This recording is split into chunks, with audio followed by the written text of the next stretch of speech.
Realme ரீசெண்டா Realme GT 16 ஒரு phone வந்தது. யாரெல்லாம் வாங்கியிருந்தீங்களோ கொஞ்சம் வெயிட் பண்ணியிருக்கலாம் போல. ரீசன் பார்த்தீங்க அப்படின்னா GT 6 அப்படின்ற ஒரு புது ஃபோன் கொண்டு வந்திருக்காங்க. 60 வந்து நல்ல ஒரு ஃபோனாக இருந்தாலும் கூட ஒரு சில குறைகள் அதில் இருந்தது. அந்த பட்ஜெட்டுக்கு அது நல்லாவே இருந்துச்சு.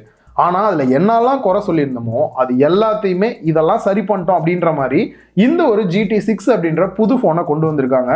எனக்கு தெரிஞ்ச வரைக்கும் ஒரு ஆல்ரவுண்டருக்கான ஃபீல் நல்லாவே கொடுக்குது. ஆனாலும் ஒரு சில குறைகள் இருக்க தான் செய்யுது. அதெல்லாம் என்ன அப்படின்றத வீடியோவில் ரொம்பவே டீட்டெயிலாக பார்க்கலாம். நீங்கள் பார்த்துட்டு இருக்கிறது லவுடலி டெக் சேனல். நான் சுகுமார். வாங்க வீடியோக்குள்ளே போகலாம். குயிக்காக ஒரு அன்பாக்சிங் பண்ணிடலாம். அதுக்கு மேலே இருக்கக்கூடிய இந்த ஒரு ரேப்பர் ஃபஸ்ட்டு ரிமூவ் பண்ணிடலாம். பாக்ஸோட ஃப்ரண்ட்லேயே GT 6 அப்படின்றத பிராண்டிங் பண்ணியிருக்காங்க. நெக்ஸ்ட் பேக் சைடில் இதில் இருக்கக்கூடிய ஹைலைட்டான features IMEI number, SAR value, storage என்ன அப்படின்றதெல்லாம் மென்ஷன் பண்ணியிருக்காங்க. டாப்பில் ப்ரைஸ் கொடுத்துருக்காங்க. இது ஆக்சுவலாக ரிவ்யூ யூனிட்னால அதையுமே வந்து ரிமூவ் பண்ணி தான் கொடுத்தாங்க. சீலை கட் பண்ணிவிட்டு பாக்ஸை ஓப்பன் பண்ணோம் அப்படின்னா உள்ள ஒரு குட்டி பாக்ஸ் கொடுத்துருக்காங்க. அதில் இந்த ஒரு ஸ்டிக்கரை இப்போ மறக்காமல் கொடுத்துட்றாங்க. நல்ல ஒரு விஷயம் தான். Next sim ejector tool, user manual, next நார்மலாக எப்பயும் டிரான்ஸ்ஃபர் அண்ட் கேஸ் கொடுப்பாங்க. அதுக்கு பதிலாக இந்த மாதிரி கிரே கலரில் ஒரு கேஸ் கொடுத்துருக்காங்க. அதை விட இன்னும் கொஞ்சம் பெட்டராகவே இருக்கும் லைஃப் இது வந்துட்டு. நெக்ஸ்ட்டு மொபைல் கொடுத்துருக்காங்க. மேலே இருக்கக்கூடிய வந்து ஒரு கவரை ரிமூவ் பண்ணிடலாம். பேக் சைடில் இருக்கக்கூடிய ஸ்டிக்கரையும் ரிமூவ் பண்ணிடலாம். மொபைலில் பார்த்தா ஏற்கனவே பார்த்த GT 60 மாதிரியே இருக்குது அப்படின்னு தான் தோணுச்சு.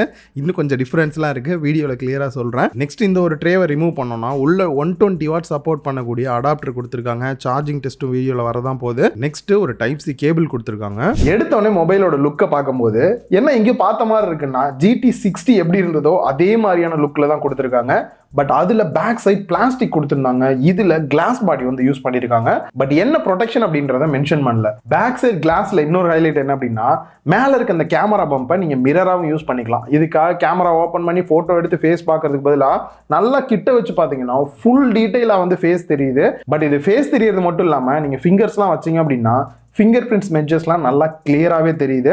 பட் பாட்டம்ல எல்லாம் பார்த்தீங்கன்னா உங்களுக்கு மேட் ஃபினிஷில் இருக்கிற மாதிரி இருக்கும். இது கலர் தான் மேட் ஃபினிஷில் இருக்கு. பட் டச் பண்ணி ஃபீல் பண்ணீங்க அப்படின்னா ஃபுல்லாக கிளாசி ஃபினிஷில் தான் கொடுத்துருக்காங்க. நம்ம கையில் இருக்கிறது சில்வர் கலர் இருக்கு. இதுலேயே ரேசர் கிரீன் அப்படின்ற இன்னொரு கலர் வேரியன்ட்மே லான்ச் பண்ணியிருக்காங்க. சைடு ஃப்ரேம் அப்படின்னு பார்க்கும்போது ஃபுல் அண்ட் ஃபுல் பிளாஸ்டிக்ல தான் இருக்கு. பட் இருந்தாலும் குவாலிட்டி வைஸ் ரொம்ப நல்லா இருக்கு. ஃபினிஷிங்குமே ரொம்ப சூப்பராக பண்ணியிருக்காங்க.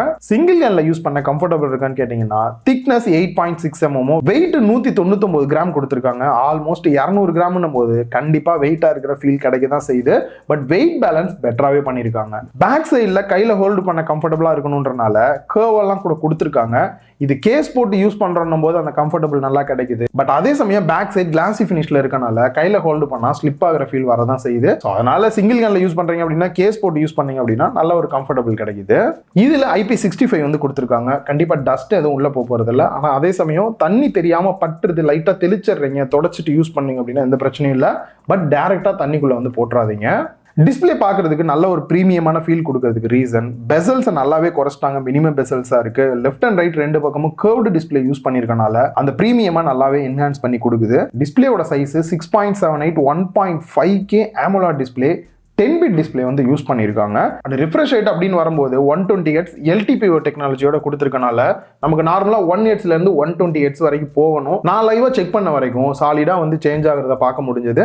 இதனால பேட்டரி கன்சப்ஷன் அதிகமாகாது. அதே சமயம் யூஸ் பண்ணும் போதுமே நல்லா ஸ்மூத்தா இருக்க ஃபீல் தான் கொடுக்குது. ஸ்கிரீன் ப்ரொடெக்ஷனை பொறுத்த வரைக்கும் Gorilla Glass Victus 2 வந்து யூஸ் பண்ணியிருக்காங்க.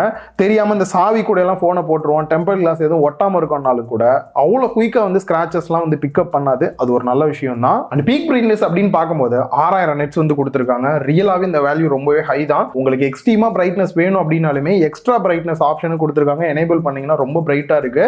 ஜென்ரலா சொல்லணும்னா 6000 வரைக்கும் நமக்கு வந்து போறது இல்லை. HDR கண்டென்ட்லாம் பார்க்கும்போது தான் போகும்.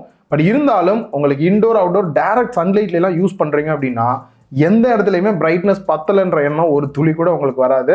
போதுமான அளவு பிரைட்னஸ் நல்லாவே கிடைக்குது. ரெகுலராக பார்த்தீங்கன்னா கேம் பிளே, வீடியோஸ் பார்க்குறதா இருக்கட்டும், எல்லாத்துக்குமே இந்த டிஸ்பிளே ஒரு பெஸ்ட்டான டிஸ்பிளேக்கான ஃபீல் தான் கொடுக்குது. அதுலேயும் குறிப்பாக ஒரு நல்ல டீப்பான பிளாக் கிடைக்குது. நல்ல ஒரு சேச்சுரேஷன், கான்ட்ராஸ்ட் லெவல், டிஸ்பிளே ஓவராலா பெஸ்டா வேணும்னு எதிர்பார்க்குறவங்களுக்கு இந்த ஃபோன் கண்டிப்பாக சூட்டபிளா இருக்கும். AMOLED டிஸ்பிளே அப்படின்னும் போதே கண்டிப்பாக இந்த இடத்துல இன்டிஸ்பிளே ஃபிங்கர் பிரிண்ட் ஸ்கேனர் தான் யூஸ் பண்ணியிருக்காங்க. யூஸ் பண்ணுறதுக்கு நல்லாவே ஃபாஸ்ட்டாக இருக்கு. அண்ட் அது மட்டும் இல்லாமல் நீங்கள் ஃபேஸ் அன்லாக் கூட யூஸ் பண்ணிக்க முடியும். சிம் ட்ரேயை பொறுத்த வரைக்கும் பாட்டம்ல கொடுத்துருக்காங்க. Dual sim slot, 2 sim card use பண்ணிக்க முடியும். 5G பேண்டை பொறுத்த வரைக்கும் 13 5G பேண்ட் சப்போர்ட் ஆகிற மாதிரி இருக்கு. அண்ட் நெக்ஸ்ட் மைக் கொடுத்துருக்காங்க, டைப் சி போர்ட் கொடுத்துருக்காங்க, ஸ்பீக்கர்கள் கொடுத்துருக்காங்க. ஸ்பீக்கர் அப்படின்னு வரும்போது இந்த இடத்துல ஸ்டீரியோ ஸ்பீக்கர் செட்டப் வந்து கொடுத்துருக்காங்க. கேட்கறதுக்கு நல்லாவே லவுடராகவும் இருக்கு, நல்ல ஒரு பேஸ் அவுட்புட்மே கிடைக்குது. பட் டால்பி அட்மோஸ் சப்போர்ட் இல்லாமல் இருக்கிறது ஒரு சின்ன குறையா இருக்கிற ஃபீல் இருக்கு. இந்த டாப்ல குட்டியா இருக்க ஸ்லாட் வந்து ஸ்பீக்கருக்கான அவுட்புட்டுக்காக கொடுத்துருக்காங்க. நெக்ஸ்ட் ஐஆர் பிளாஸ்டர் கொடுத்துருக்காங்க. நீங்க டிவி இல்லாட்டி ஏசி எல்லாம் கண்ட்ரோல் பண்ணணும்னா ஜஸ்ட் போனை வச்சே கண்ட்ரோல் பண்ணிக்க முடியும். நெக்ஸ்ட் நாய்ஸ் கேன்சலேஷன் மைக் கொடுத்துருக்காங்க.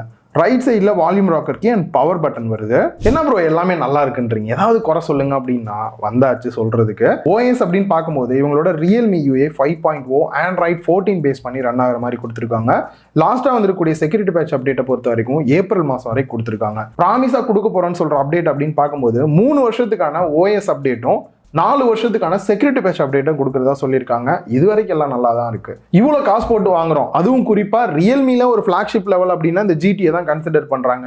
அதுலயே பாத்தீங்க அப்படின்னா தேவையில்லாத அங்கங்க சஜஷன் நிறையவே வருது. ட்ரெண்டிங்னு தனியா போட்டிருக்காங்க, ஆப் சஜஷன் வருது.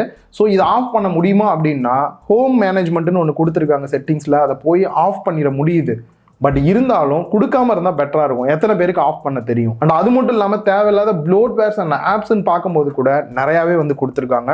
இந்த செக்மெண்ட்ல வாங்குறவங்க இதெல்லாம் இல்லைன்னா பெட்டரா இருக்கும்னு எதிர்பார்ப்பாங்க. இதை தவிர்த்தீங்கன்னா நல்லா இருக்கும். இது வந்துட்டு கண்டிப்பா GT சீரிஸ்க்கு ஒரு குறையா தான் இருக்கு. இதை தவிர ஹைலைட் அப்படின்னு பார்க்கும்போது அந்த ஏஐ வந்திருக்கணுமே நேரம் அப்படின்னு கேட்பீங்கல்ல, அதே மாதிரி தான் ஏஐ எரேசர் ஆப்ஷன் வந்து கொடுத்துருக்காங்க. தேவையில்லாத ஆப்ஜெக்டோ இல்லை பின்னாடி யாராவது நிற்கிறாங்க அப்படின்னா அவங்கள ஈஸியா எரேஸ் பண்ணிக்கலாம். அண்ட் ஸ்மார்ட் லூப் அப்படின்ற இன்னொரு ஆப்ஷன் கொடுத்துருக்காங்க. ஒரு ஸ்னாப் ஷாட் எடுக்கிறீங்க, யாருன்னா ஷேர் பண்ணோம் அப்படின்னா ஷேர்லாம் கொடுக்கவே தேவையில்லை. ஜஸ்ட் லாங் ப்ரெஸ் பண்ணி இப்படி மூவ் பண்ணீங்க அப்படின்னாலே வாட்ஸ்அப்ல கொடுத்தீங்க அப்படின்னா வாட்ஸ்அப்ல சென்ட் ஆயிரும். இல்லை ஏதாவது ஒரு இடத்துல சேவ் பண்ணோம் அப்படின்னாலும் நீங்க சேவ் பண்ணிக்கலாம். சப்போஸ் ஒரு டெக்ஸ்ட் வேணும்னா ஜஸ்ட் லாங் பிரஸ் மட்டும் பண்ணிட்டு ஜஸ்ட் இப்படி மூவ் பண்ணி ஃபைல் டாக்ல போட்டு வச்சிட்டீங்க அப்படின்னா வரிசையா வந்து நீங்க என்னெல்லாம் காப்பி பண்ணீங்களோ எல்லாமே லிஸ்ட் மாதிரி வந்துருது. திருப்பி வேணும்னா ஈஸியா காப்பி பண்ணிக்கிற மாதிரி இருக்கு. இதே மாதிரி இமேஜுக்குமே பண்ணிக்கலாம். இந்த ஃபீச்சர்ஸ் எல்லாம் பாத்தீங்க அப்படின்னா இந்த கலர் ஓஎஸ் இப்போ எல்லாத்துலயுமே கொண்டு வந்துட்டு இருக்காங்க. ரியலாவே நல்லா இருக்கு. நெக்ஸ்ட் கேமராக்கு வந்தோம் அப்படின்னா ஃபிளாக்ஷிப் லெவல்லே இவங்களோட டாப் எண்ட்னு சொல்லியாச்சு. ஸோ கேமரா நல்லா கொடுக்கணுன்றனால நல்லாவே கொடுத்துருக்காங்க ஒரு குறையோட. ஃப்ரண்ட்ல செல்ஃபி கேமரா பொறுத்த வரைக்கும் 32 mega pixel aperture value 2.4 Sony IMX 615 sensor use பண்ணியிருக்காங்க.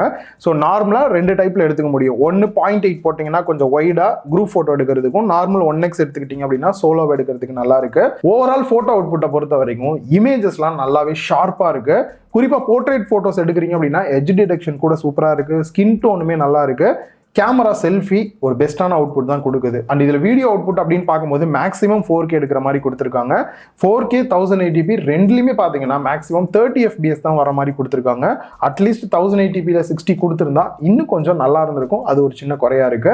பேக் சைடில் ட்ரிபிள் கேமரா செட்டப் கொடுத்துருக்காங்க. அதில் main camera 50 mega pixel OIS சப்போர்ட்டோட கொடுத்துருக்காங்க. அப்பேச்சர் வேல்யூ 1.69 சோனியோட LYT 808 சென்சார் வந்து யூஸ் பண்ணியிருக்காங்க.